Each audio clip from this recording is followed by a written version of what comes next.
Hello friends, welcome back to my YouTube channel. तो प्यारे बच्चों, आज की इस वीडियो में मैं आप सभी को कक्षा 10 हिंदी का बहुत ही महत्वपूर्ण जीवन परिचय बताने वाला हूँ। प्यारे बच्चों, आप सभी का ये बोर्ड परीक्षा में प्यारे बच्चों 6 नंबर का पूछा जाता है। ये है आचार्य रामचंद्र शुक्ल का जीवन परिचय। प्यारे बच्चों, कैसे लिखना है आपको बोर्ड परीक्षा में, और इसका जीवन परिचय, साहित्यिक परिचय आपको बोर्ड परीक्षा में कैसे लिखना है प्यारे बच्चों, जिससे आपका 6 नंबर फाइनल हो जाए।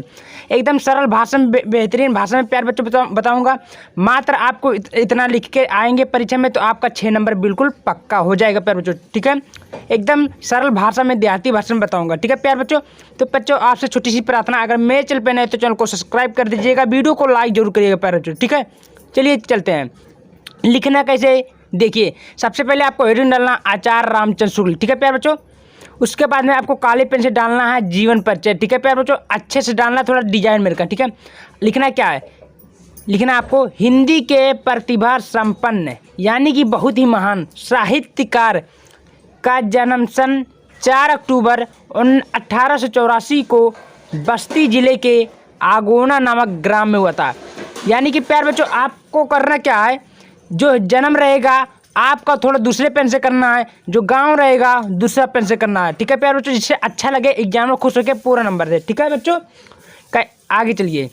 इनके पिताजी का नाम, देखिए बच्चों जीवन परिचय में होता आपका माता का नाम, पिता का नाम, जन्म, मृत्यु, आपको बिल्कुल सही सही करना होता है। उसके बाद में आप कुछ भी कर सकते हैं गलत वलत। ठीक है, कोई दिक्कत नहीं होता, ये एग्जाम में खाली ये सब दिखता है।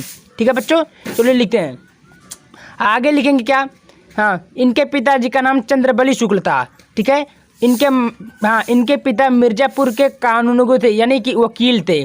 ठीक है प्यारे बच्चों, गवर्नमेंट में थे। ठीक है, आगे लिखेंगे इनकी माता अत्यंत विदुषी महिला थी। विदुषी मतलब बहुत ही शिक्षित महिला थी, बहुत ही साधारण महिला थी। ठीक है, उसके बाद में प्यारे बच्चों क्या करना आपको, हाँ लिखेंगे आचार्य रामचंद्र शुक्ल ने एंट्रेंस हाई स्कूल की परीक्षा मिर्जापुर के मिशन स्कूल में उत्तीर्ण की। यानी कि प्यारे बच्चों, एंट्रेंस माने होता है हाई स्कूल, जो हिंदी भाषा में बोला जाता है। क्या बोला जाता है, एंट्रेंस हाई स्कूल की परीक्षा मिर्जापुर के मिशन स्कूल में पास किए थे, उत्तीर्ण किए थे। ठीक है प्यारे बच्चों, आगे लिखना हमको, क्या लिखना, आगे लिखना उत्तीर्ण किए। गणित में कमजोर होने के कारण इनकी शिक्षा आगे नहीं बढ़ सकी। यानी कि इनकी जो गणित थी प्यारे बच्चों बहुत ही कमजोर थी, बहुत ही वीक थी, इसके कारण इन्हें आगे की पढ़ाई में मन नहीं लगा। ठीक है प्यारे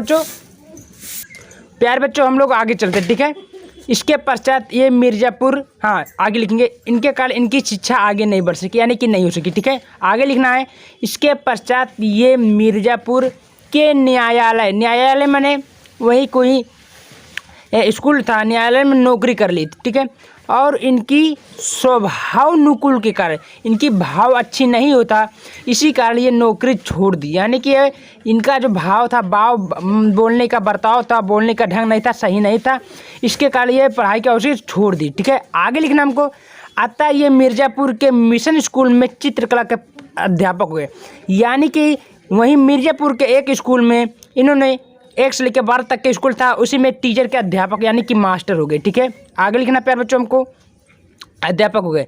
इन्होंने कहानी, कविता, निबंध, नाटक की रचना की। ठीक है प्यारे बच्चों, क्या क्या की, कहानी भी लिखी थी, कविता भी लिखे थे, निबंध भी लिखे थे, नाटक भी लिखे थे। ठीक है प्यारे बच्चों, अब आपको साहित्यिक परिचय लिखना क्या है प्यारे बच्चों, नंबर तो मिलता है, साहित्यिक परिचय भी नंबर मिलता है, तो कैसे करना, चलिए चलते हैं हम। देखना आपको प्यारे बच्चों, लिखना है साहित्यिक परिचय, आपको काले पेन से हेडिंग डालना है आचार्य रामचंद्र शुक्ल जी शुक्ल युग के प्रवर्तक थे। किस युग के प्रवर्तक प्यारे बच्चों, कभी कभी एग्जाम में पूछ लेता है आचार्य रामचंद्र शुक्ल किस युग के प्रवर्तक थे, तो आपको ऑब्जेक्टिव में 1 नंबर का लिखना शुक्ल युग है, आचार्य रामचंद्र शुक्ल युग के प्रवर्तक थे। ठीक है प्यारे बच्चों, लिखना आगे इनकी भाषा क्या थी प्यारे बच्चों, खड़ी बोली थी।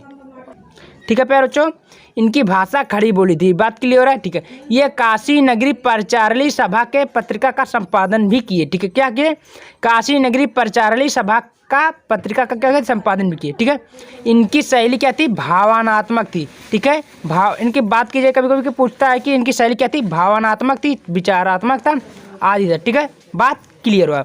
अब प्यारे बच्चों आपको इनकी मृत्यु लिखना, मृत्यु यानी कि साहित्यिक परिचय रचना हो जाना। ठीक है, इनकी मृत्यु क्या थी, इनकी मृत्यु कब हुई, इनकी मृत्यु सन 2 फरवरी 1941 को हो गया था, बात क्लियर हो। ठीक है प्यारे बच्चों, अब इनकी रचना चलते हैं। रचना बहुत ही ज़्यादा इंपॉर्टेंट, रचना में आपको नंबर मिलता ही मिलता है। लिखना क्या है, प्रमुख रचना हेडिंग डालना आपको। देखिए निबंध संग्रह आपको डालना, रचना क्या थी, निबंध संग्रह क्या था, चिंतामणि विचार वीथी, ठीक है। इतिहास क्या था प्यारे बच्चों, हिंदी साहित्य का इतिहास, ठीक है। आलोचना में क्या था प्यारे बच्चों, सूरदास त्रिवेणी, ठीक है। संपादन में क्या था प्यारे बच्चों, तुलसीदास ग्रंथावली काशी नगरी। बात क्लियर हुआ। ऐसे आपको लिखना है, आपका 5 नंबर 6 नंबर बिल्कुल फाइनल हो गए प्यारे बच्चों। बहुत ही ज़्यादा इंपॉर्टेंट जीवन परिचय है, हर बार बोर्ड परीक्षा में पूछा ही जाता है, ठीक है। आप लोग इसका स्क्रीनशॉट ले लीजिए प्यारे बच्चों, बहुत ही ज़्यादा इंपॉर्टेंट, ठीक है। तो बच्चों आपसे छोटी सी प्रार्थना, अगर मेरा वीडियो पसंद आए तो वीडियो को लाइक और चैनल को सब्सक्राइब करना मत भूलिए। तब तक मिलते हैं अगले वीडियो में। बहुत बहुत धन्यवाद आप सभी का।